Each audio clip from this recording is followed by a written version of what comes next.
여러분 한 주간 동안 평안하셨습니까?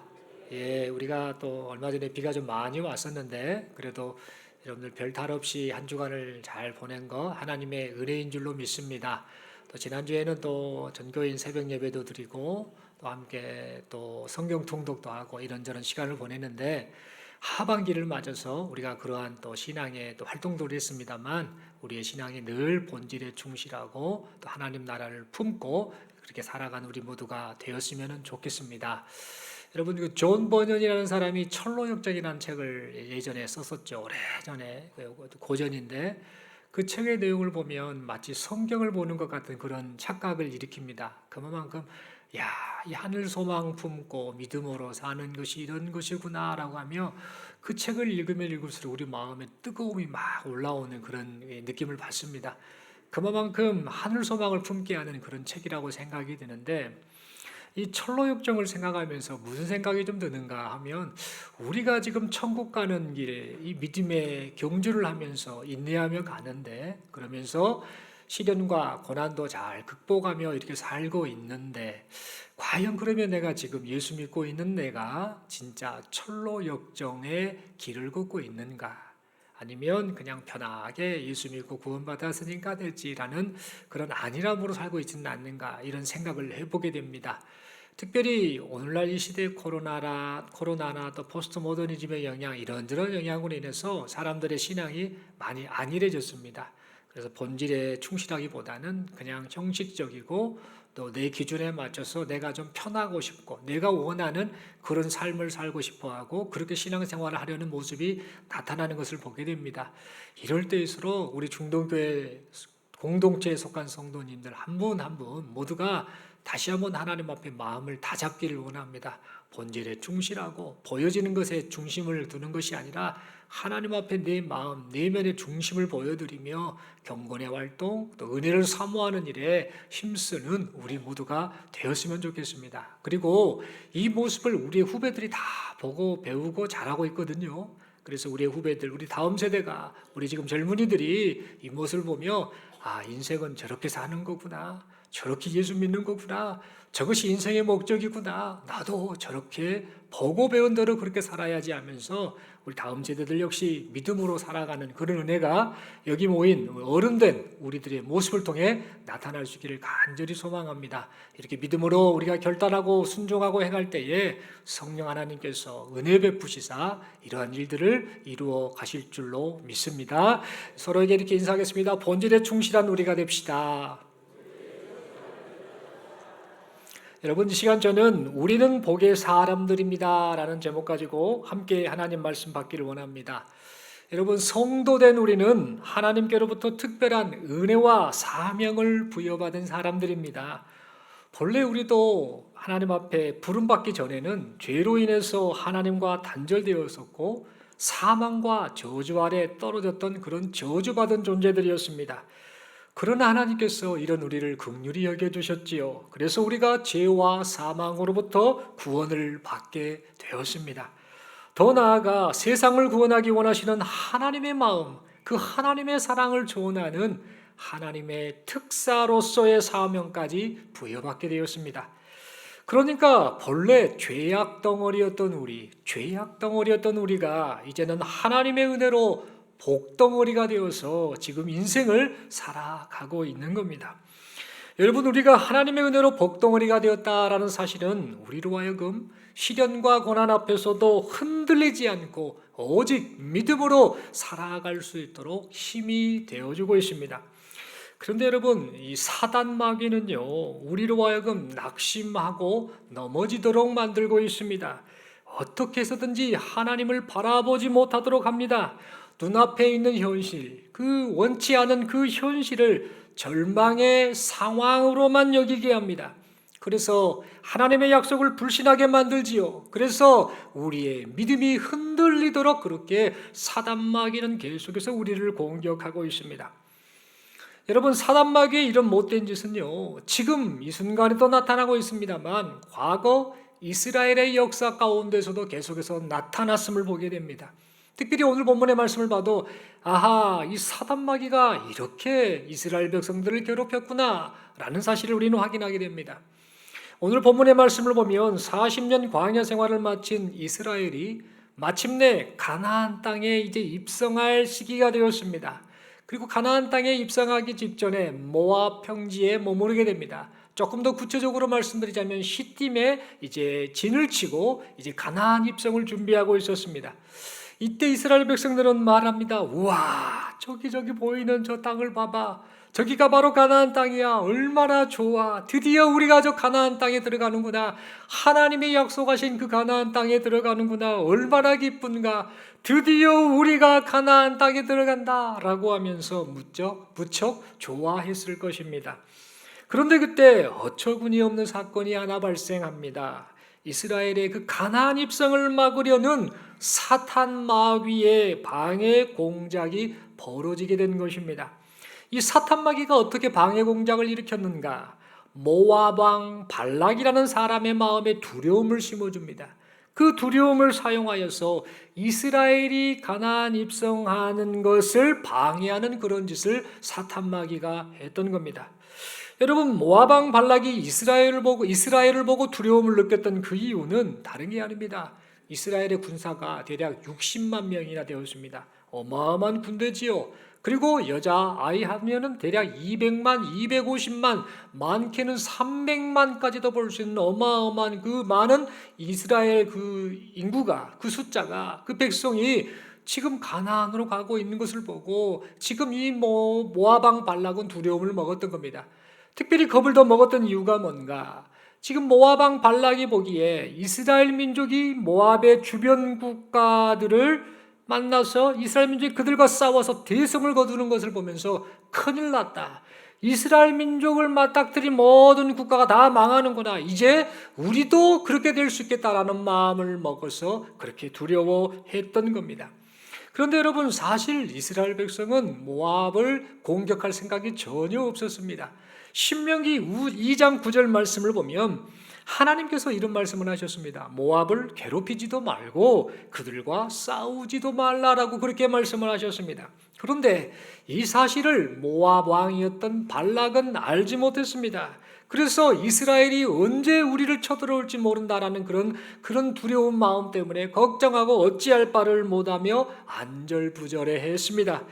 그래서 어떻게 하면 저 이스라엘 민족을 멸절시킬 수 있을까, 멸망시킬 수 있을까를 생각하며 고민하며 전전긍긍하였습니다.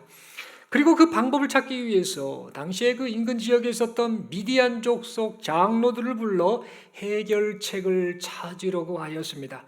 그렇다면 이 모압 왕 발락이 미디안 족속 장로들을 불러들인 이유가 뭘까요? 도대체 이 미디안 족속 장로들이 어떤 사람들이었길래 그 사람들을 불러들여서 그들과 이런저런 협의를 하였을까요? 여러분, 미디안 족속은 시내 광야의 남부 그리고 중서부 아라비아 지역에서 주로 살고 있었던 족속입니다.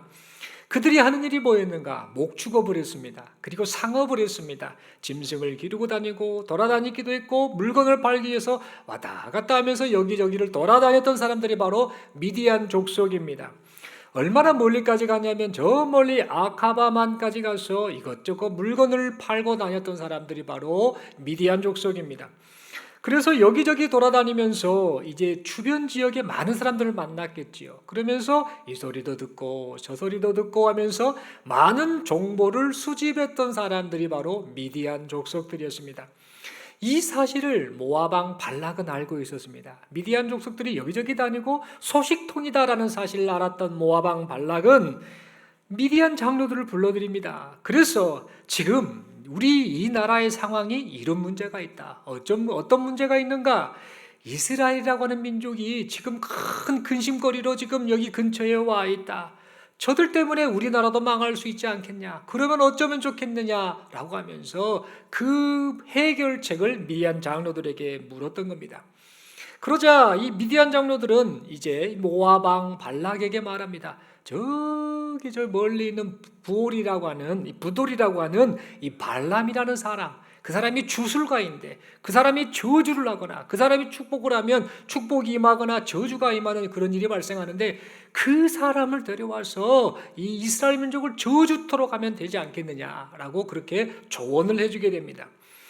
여러분, 이 부돌이라는 지역이 어떤 곳인가? 이 지역은 지금 모압 땅으로부터 대략 650km 정도 떨어진 아주 먼 곳인 그 지역입니다.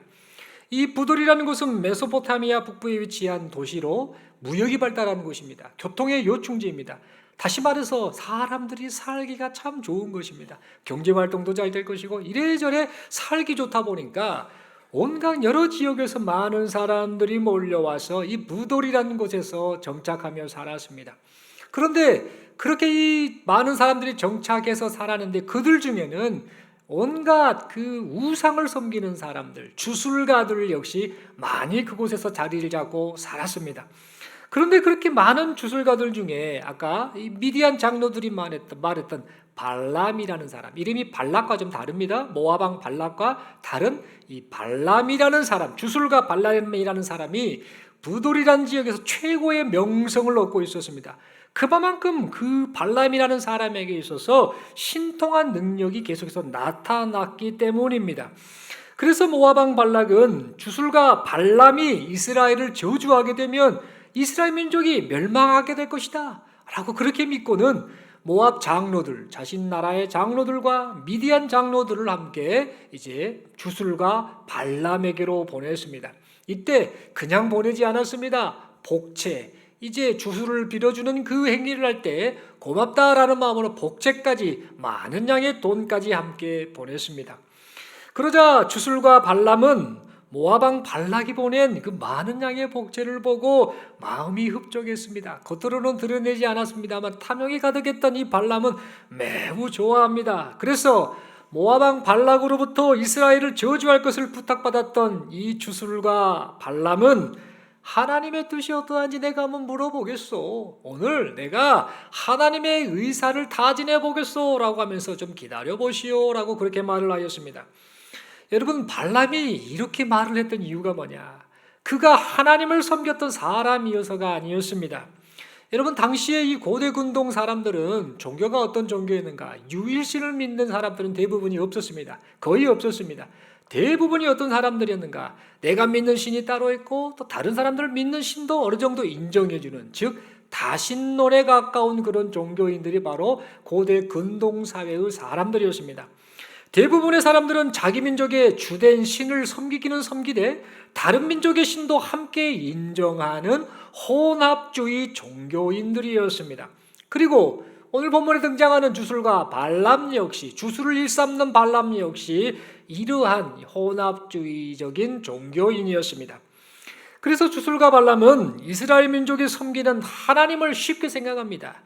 내가 믿는 신은 따로 있지만 이스라엘 저 민족이 섬기는 신도 있겠지. 그 하나님이 별거 되겠나? 그래, 그 민족의 신일 뿐이겠지 라고 쉽게 생각하며 자신의 주술로 하나님을 불러서 내가 하나님과 이야기해보겠다, 하나님을 불러서 내가 한번 이야기해봐서 그 뜻을 물어보겠다라고 그렇게 건방진 생각으로 그 말을 했던 것입니다. 그런데 그날 밤 하나님께서 주술가 발람에게 찾아오셨습니다. 그리고 하나님의 뜻을 분명하게 말씀하셨습니다. 발람아, 너는 모압왕 발락이 보낸 사람들과 함께 가지 말아라.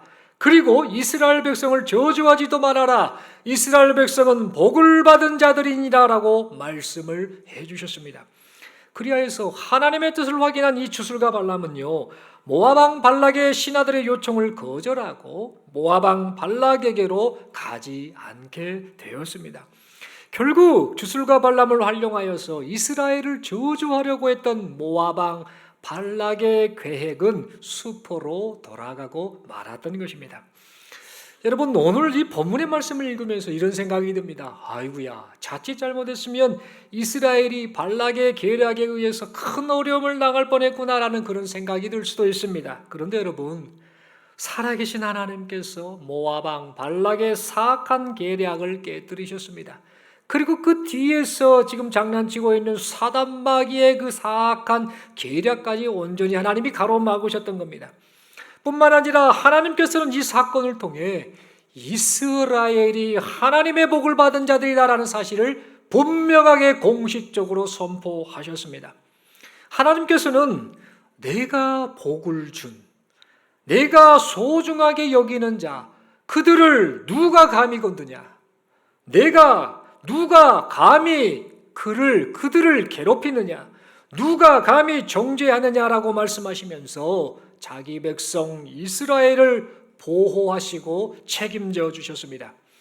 그리하여서 이스라엘을 가나안 땅으로 인도하시겠다라는 그 약속을 계속해서 신실하게 지켜가고 계셨던 것입니다.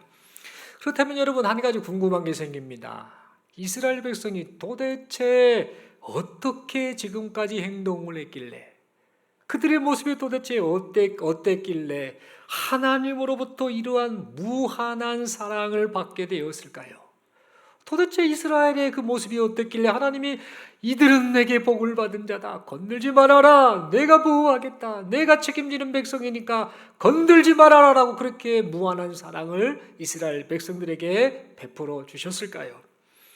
여러분, 얼핏 생각하면 이스라엘 민족이 다른 민족들보다 특별히 하나님을 잘 섬기거나 아니면 특별히 다른 민족들보다 선하게 살아서 하나님이 이스라엘 민족에게 이렇게 무한한 사랑을 베풀지 않았을까라는 생각을 하기가 쉽습니다. 그런데 여러분, 이스라엘 민족이 살아온 그 과거의 역사를 살펴보면요, 이스라엘은 하나님의 마음을 기쁘게 해드리기보다는요, 그동안의 그 역사 가운데 계속해서 하나님의 마음을 너무나 아프게 해드렸음을 우리는 확인하게 됩니다.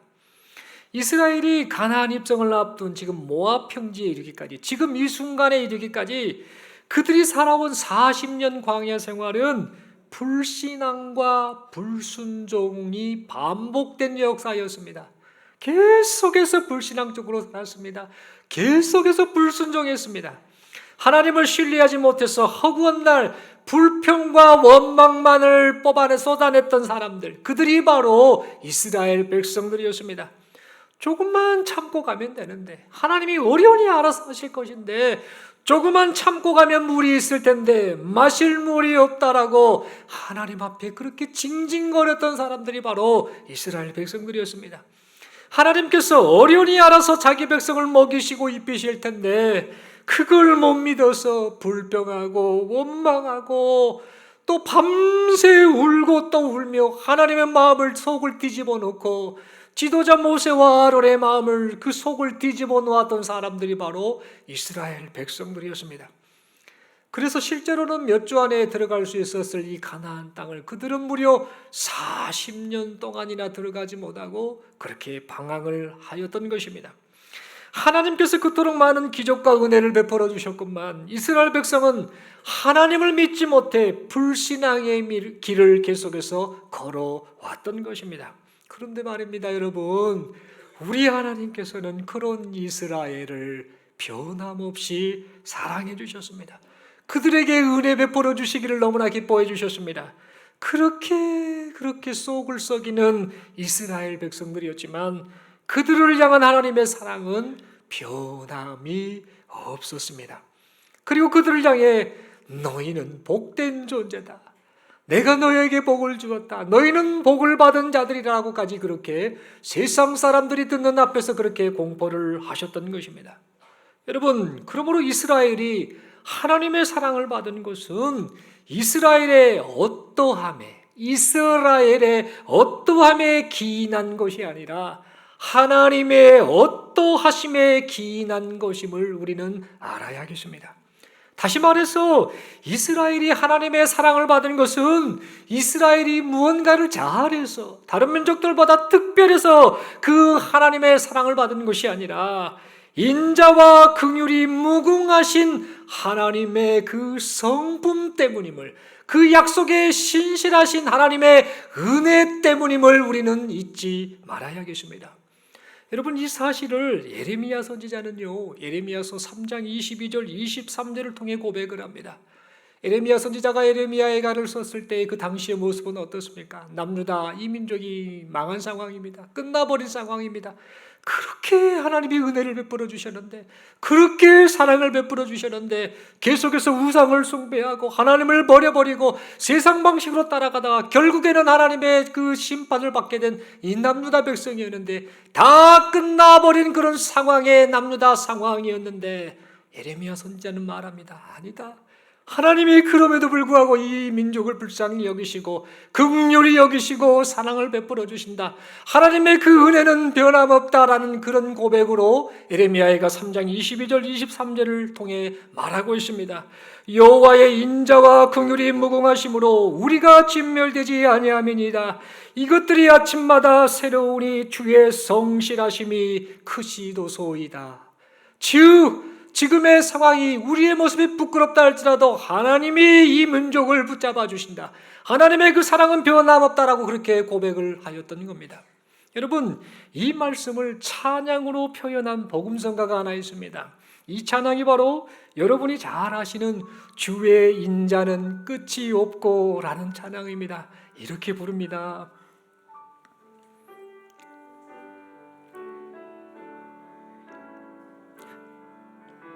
주 자는 끝이 없고 그의 자비는 무궁하며 아침마다 새롭고 늘 새로우니 주의 성실이 금이라.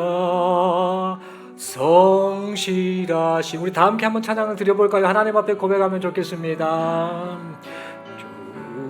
주의 자는 끝이 없고 그의 자비는 무궁하며 아침마다 새롭고 늘 새로우니 주의 성실이 금이라. 성실하신 주님. 사랑하는 성도 여러분, 이 찬양의 고백처럼 이스라엘이 하나님 앞에 뭔가 선한 일을 행했거나 다른 민족들보다 특별한 존재였기 때문에 하나님의 사랑을 받았던 것이 아닙니다. 부끄러움투성이었고 실수투성이었고 하나님 앞에 범죄하여 하나님의 마음을 아프게 하는 그런 존재였음에도 불구하고 하나님의 인자와 자비하심을 따라 이스라엘 민족을 향해 하나님께서 무한한 사랑을 베풀어 주셨던 겁니다. 여러분, 이처럼 이스라엘 민족을 이토록 사랑하셨던 하나님께서는 지금 예배하는 여기 모인 우리 모두들, 예수 그리스도를 믿고 하나님의 자녀가 된 여기 모인 우리 모두를 향해 동일한 사랑을 베풀어 주신 줄로 믿습니다. 우리가 하나님께 사랑을 받을 만한 어떠한 조건과 자격을 갖추었기 때문에 하나님이 우리를 사랑하신 것이 결코 아닙니다. 비록 우리가 죄악투성이고 하나님을 실망시키는 잘못을 범했다 할지라도 하나님께서는 우리를 변함없이 사랑하심을 믿으시기 바랍니다. 로마서 5장 8절에 기록된 우리가 아직 죄인 되었을 때에, 우리가 선인이거나 하나님 앞에 의롭거나 하나님 앞에 인정받을 만한 그런 모습이 아니라 우리가 아직 죄인 되었을 때에, 그리스도께서 우리를 위하여 죽으심으로 하나님께서 우리에 대한 자기의 사랑을 확증하셨느니라 라는 이 말씀처럼 우리가 비록 하나님이 사랑하실 만한 그 어떤 의로움과 진실함과 거룩함이 없음에도 불구하고 하나님께서 우리를 변함없이 지금도 사랑해주고 계십니다. 그리고 우리를 향해서 너희는 복을 받은 자다, 내가 너희에게 복을 주었다, 너희는 복의 사람이라고 지금 우리에게도 동일하게 말씀을 해주고 계십니다. 사랑하는 성도 여러분, 그러므로 지금 우리의 모습이 부끄러움투성이라 할지라도 변함없이 조건 없이 우리를 사랑해 주시는 하나님만을 바라보며 힘있게 인생을 살아가시는 여기 모인 우리 모두가 될 수 있기를 간절히 소망합니다. 인생에 어떠한 시련과 고난이 있다 할지라도 절망하지 않기를 바랍니다. 우리 자신이 하나님께서 복을 주신 복의 사람이라는 사실을 결코 잊지 않기를 바랍니다. 여러분, 그런데 사단 마귀는 지금도 계속해서 우리를 정죄합니다. 계속해서 우리의 믿음을 뒤흔들고 있습니다. 그래서 우리로 하여금 낙심하고 절망하도록 그렇게 만들고 있습니다. 너는 틀렸어. 너는 희망이 없어. 네가 살아온 그동안의 인생을 돌아봐봐. 생각해봐봐라. 네가 얼마나 부끄러운 존재이냐. 그럼 네가 어찌 서럽게 될 수 있겠느냐. 너는 그저 죄인일 뿐이야. 너는 구원받을 자격이 없어라고 하며 계속해서 우리를 정죄하며 우리를 넘어뜨리려고 하고 있습니다. 뿐만 아니라 때때로 예기치 못한 고난과 시련을 사용해서 우리로 하여금 불안에 떨게 하며 우리로 하여금 낙심하고 절망하고 자포자기하도록 그렇게 만들고 있습니다. 내 인생은 왜 이렇게 고난이 많은가? 나는 왜 이렇게 고통만 당해야 되는가? 하나님이 살아계시다라고 한다면 이럴 수 있는가? 라고 하며 신세를 한탄하고 불신하게 반응을 보이도록 자포자기하도록 사단마귀는 계속해서 우리에게 속삭이고 있다는 겁니다. 그러나 여러분, 사단마귀의 계략에 우리는 결코 속지 않기를 바랍니다. 비록 우리가 부끄러움투성이고 견디기 힘든 어려움에 처해 있다 할지라도 여기 모여 예배드리고 있는 우리 모두가 바로 하나님이 존귀하게 여기시는 복된 존재라는 사실을 잊지 않기를 바랍니다. 하나님께서 복된 존재 삼으시려고 그 아들 예수 그리스도까지 희생시키시면서 구원하신 존재, 그 존재가 바로 여기 모인 우리 나 자신이라는 사실을 기억하면서 다시 한번 믿음으로 하나님만을 바라보시는 우리 모두가 될 수 있기를 바랍니다. 하나님께서 우리를 보시고 얼마나 행복해 하시고 얼마나 우리를 소중히 여기시는지를 잊지 않기를 바랍니다. 여러분, 스바냐서 3장 17절 말씀은 이렇게 기록합니다. 하나님이 우리를 보시고 얼마나 기뻐하시고 얼마나 행복해 하시는지를 지금 말해주고 있습니다. 너의 하나님 여호와가 너의 가운데 계시니 그는 구원을 베푸실 전능자이시라. 그가 너로 말미암아 기쁨을 이기지 못하시며 너를 잠잠히 사랑하시며 너로 말미암아 즐거이 부르며 기뻐하시리라 하리라 라고 말하고 있습니다. 사랑하는 성도 여러분, 그러므로 하나님을 바라보며 힘을 내시는 우리 모두가 되기를 소망합니다. 여러분, D.L. 무디 목사님은 이런 말을 남겼습니다. 축복의 소나기가 내리는 것은 하늘의 먹구름으로부터이다 라는 말을 남겼습니다. 소나기가 내리는데 그게 복의 소나기랍니다. 축복의 소나기가 내리는 것은 하늘의 먹구름부터이다 라는 그런 말을 남겼습니다. 여러분, 지금 우리가 처한 현실이 먹구름이 몰려오는 상황일 수도 있습니다. 사탄의 공격으로 죄책감과 절망, 괴로움이라는 먹구름 아래 지금 우리가 처해 있을 수도 있습니다. 두려움과 걱정, 근심을 주는 고난과 시련이라는 먹구름이 지금 우리에게 다가와 있을 수도 있습니다. 그러나 여러분, 잊지 마시기 바랍니다. 인생의 먹구름이 축복의 소나기가 되도록 복을 주시는 분, 그 복의 근원 되시는 분이 바로 우리의 아버지 되신 하나님이심을 잊지 않기를 바랍니다. 그리고 복의 근원 되신 하나님께서 우리를 복의 사람으로 삼으셨다라는 사실 또한 결코 잊지 않기를 바랍니다. 그리하여서 하나님께서 허락하신 일평생 동안 복의 근원 되신 하나님의 사랑 안에서 복의 사람으로 살아가면서 하나님의 은혜와 사랑을 세상에 알리는 여기 모인 우리 모두가 될 수 있기를 간절히 소망합니다. 더 나아가서 그 복을 주신 하나님, 복의 근원 되신 하나님, 내 아버지가 되어주신 하나님, 나를 책임져 주신 그 하나님이 당신의 하나님이십니다. 여기 모인 여러분 지체의 하나님이시다라는 그런 말을 건네면서 예수 안에 있는 사람에게는 그 사람은 복의 사람이 되었다라는 사실을 전하면서 서로 위로하고 격려하면서 우리에게 허락된 이 천국 가는 이 인생의 여정을 힘있게 살아가시는 여기 모인 우리 모두가 될 수 있기를 간절히 소망합니다. 서로 마지막으로 서로 격려하면서 이렇게 인사하겠습니다. 우리는 복의 사람들입니다. 다시 한번 확신하며 하나님을 바라며 다시 한번 서로에게 선포하는 마음으로 고백합니다. 우리는 복의 사람들입니다. 한 번 더 인사하겠습니다. 하나님께서 당신을 너무너무 사랑하십니다. 이 말 하니까 너무 듣기 좋지요? 한 번 더 하겠습니다. 하나님께서 당신을 너무너무 사랑하십니다. 아멘이십니까? 그러면 서로 이렇게 다짐하며 이렇게 선포하겠습니다. 우리 함께 힘냅시다. 아멘이십니까? 인생에 지금 우리가 여정을 좀 걸어가고 있습니다. 이 과정을 걷고 있는데 철로역장이라는 이 표현처럼 지금 천국 백성으로 살아가는 지금 힘든 시기를 겪고 있습니다. 시련도 당하고 고난도 당하고 이런저런 문제 때문에 낙심하고 불안해하고 어찌할 바를 모르고 내 모습의 부끄러움 때문에 어찌할 바를 몰라하는 그런 인생들입니다만 걱정하지 마시고 넘어지지 마시고 넘어졌다가도 다시 일어나시기 바랍니다.